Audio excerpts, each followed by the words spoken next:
and good morning to you all. Thank you to the organisers for putting this on. It's a fantastic conference. So as Chrissy mentioned, we're developing the Synovix project, the largest hard rock lithium resource in Europe.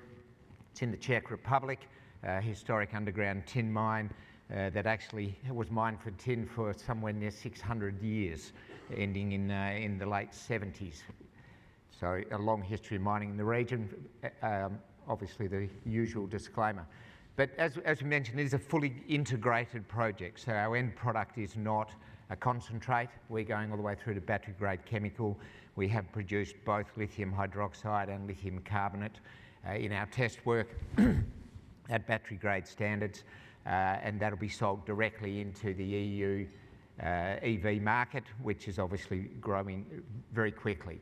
A couple of headlines of the project here on this slide, as you can see. We've got some very significant partners with us in the project. Our project level partner is a company called ČEZ.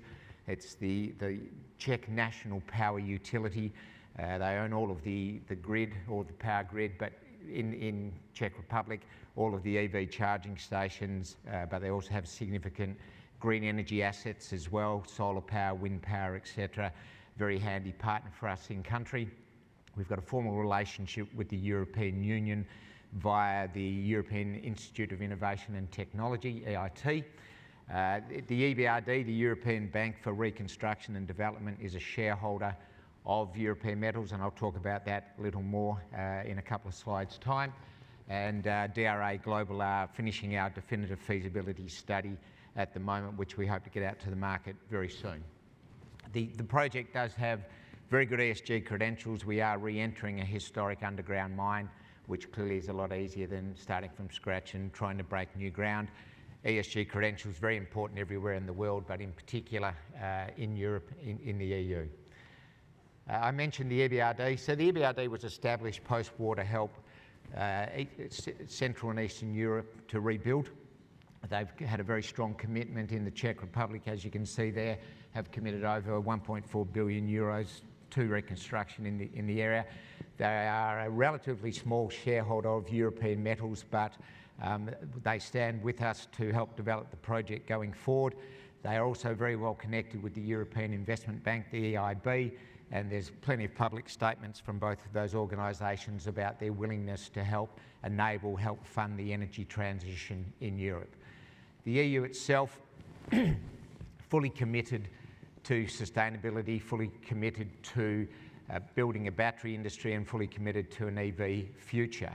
There's been a lot of money pledged from the EU in various ways to help develop the new industry. But to be fair, it's been a little slow getting from those statements through to projects on the ground for a couple of reasons I'm going to discuss. We see an acceleration in that beginning now. The Critical Raw Materials Act, mentioned here, was passed. It was adopted on the 18th of March, so a month ago. What was that, a week ago, 2 weeks ago? And it'll come into effect in 20 days' time.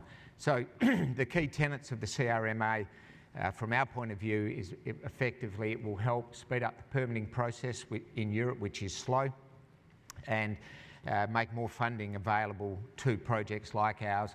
Europe understands that it needs to help enable these projects if it is going to have any sort of self-sufficiency in battery metals going forward, which is what they've stated they want to do. The CRMA will release shortly a list of strategic projects. We've clearly made application to be included in that list. Synovix has already been granted strategic project status under another EU scheme, the Just Transition Fund, which I mentioned here. We've been pre-approved for a grant of approximately 50 million euros via the Just Transition Fund, and we believe that that money will become available from May this year onwards. Some more, I won't dwell on this one from a time point of view, but commitments from the EU which have recently started to become more concrete, and mainly because of the EV situation in Europe. So we still see good growth with the take-up of EUs right across Europe, but a slight slowing down in Germany. We removed subsidies for EVs late last year. But the interesting part is what we're seeing from the Chinese, and obviously, you've heard this if you've been to any of the previous discussions over the last couple of days. Chinese EV penetration is nothing short of astonishing, as you'll see from the numbers there on this screen. What's important from the EU point of view is now the number of Chinese-built EVs going into Europe, threatening market share in Europe. The European car industry is a €650 billion a year industry, employing about 13 million people. And clearly, that's a lot of jobs, that's a lot of votes, and the EU is aware of the fact that it needs to keep up with the Chinese domination in this area. It's not even so much about Chinese domination of the lithium market, but Chinese domination of the world car market. So this is, in my belief, why the EU has woken up. They have been coming last in a global sense in regards to putting in place the sort of legislation that they need to. The CRMA really is Europe's answer to the IRA. I don't think we'll see the same sort of numbers, but we'll definitely see the same sort of theme emerging. So obviously Chinese domination of the battery market, everyone knows about that. Interestingly here we're seeing just in the last week, you see the British flag there, just in the last week the announcement for Eve Energy of a commitment of 1.2 billion pounds to a battery factory in the UK. From the point of view of the German and the French side of things, we've seen the ACC, the joint venture between Mercedes, Stellantis and Total, through Saft, commit €4.4 billion to 3 gigafactories across the region. So we're seeing that side of it kick along, and obviously these factories need lithium, and they'd like to source a reasonable chunk of it from Europe, if at all possible. The project there, the gold star in the middle of this slide, you can see completely surrounded by these potential off-takers, the groups I've just mentioned, but obviously all European OEMs. The solution to building these projects in Europe is a collaborative one. So it will involve all the parties necessary to enable the projects, the EU themselves, the Czech government from our point of view, who are very positive, very supportive of our project, but it also includes those OEMs, EIB, EBRD, etc., coming together collaboratively to build the projects. A lot of my shareholders say to me, why haven't you signed offtake agreement? Well, I'd like to borrow from Ron Mitchell there, offtake is your weapon. You don't give it away lightly, and it's part of this whole enabling process. So when we do go to offtake, it'll be as part of the whole solution to building out the project. The project itself, so you'll see the blue dot at the top of this slide, right on the German border there, on the Erzberg ranges that form a part of that border. Historic underground tin mine, as I mentioned. Slightly smaller blue dot, bottom right of that one is the proposed portal entry site. And then further south you see the proposed processing plant site. I'll show this slide to demonstrate the mining history of this region, which is very important from the point of view of community acceptance, social licence to operate, etc.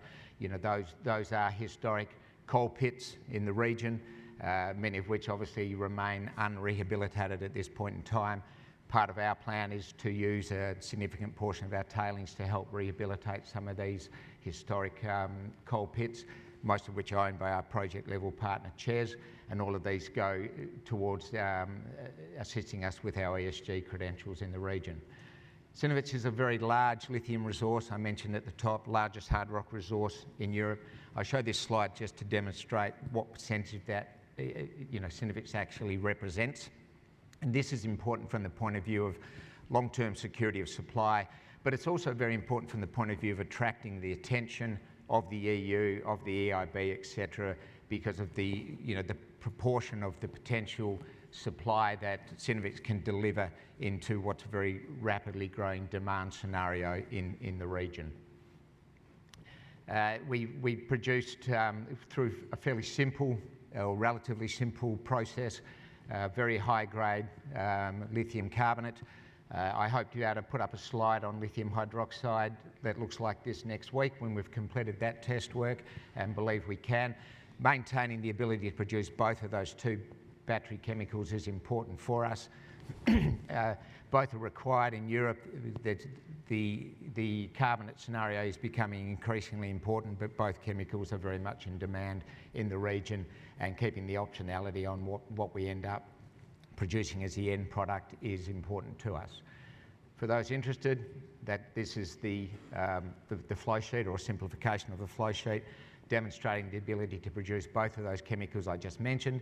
Interestingly, we can also produce two high-grade precursor chemicals, lithium sulfate, lithium phosphate, both of which are becoming increasingly important. There's no clear market for either of those just yet, but again, goes to our optionality on what we end up producing and who we end up selling that to. Historic mining areas, I said, so all the infrastructure is in place. You know, it's a first world location, and as I mentioned earlier, in a historic mining area, so you know we don't have to overcome that local acceptance of mining. ESG credentials are very strong. We had an LCA produced when we completed the PFS. That's almost 2 years old now, so that will be updated with the DFS over the course of the next few months. But you know, as I say, this is very important. When you go to talk to potential off-takers in Europe, it's almost the first thing they want to know is, you know, your sustainability, your green credentials, and you know, it's not just talk. The consumers, our customers, are very focused on this. The LCA I mentioned just on CO2 footprint.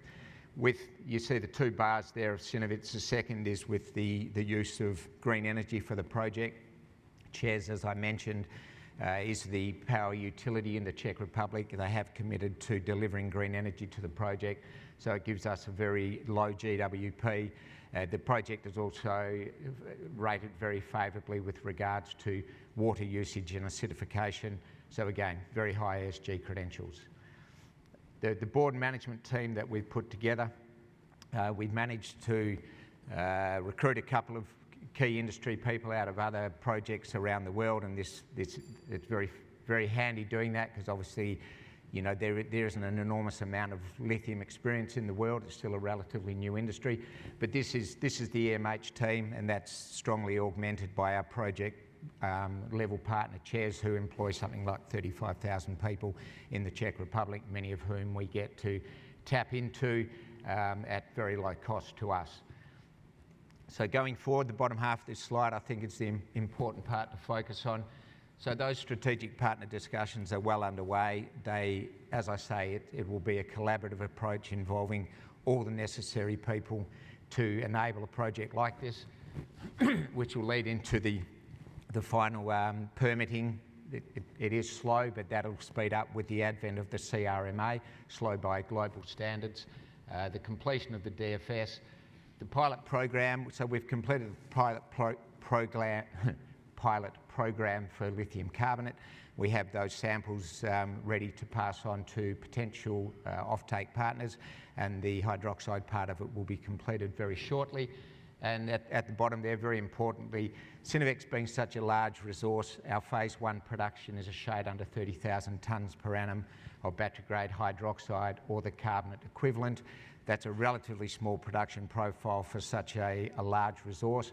So we will be embarking on a study to look at significantly increasing that production as we get towards the end of the DFS. I've timed it almost perfectly, Chrissy. Thank you all very much for your attention. As Chrissy said, got a booth out there just behind the EV. Please come and have a chat to me if you'd like to know anything more about the project. Thank you very much.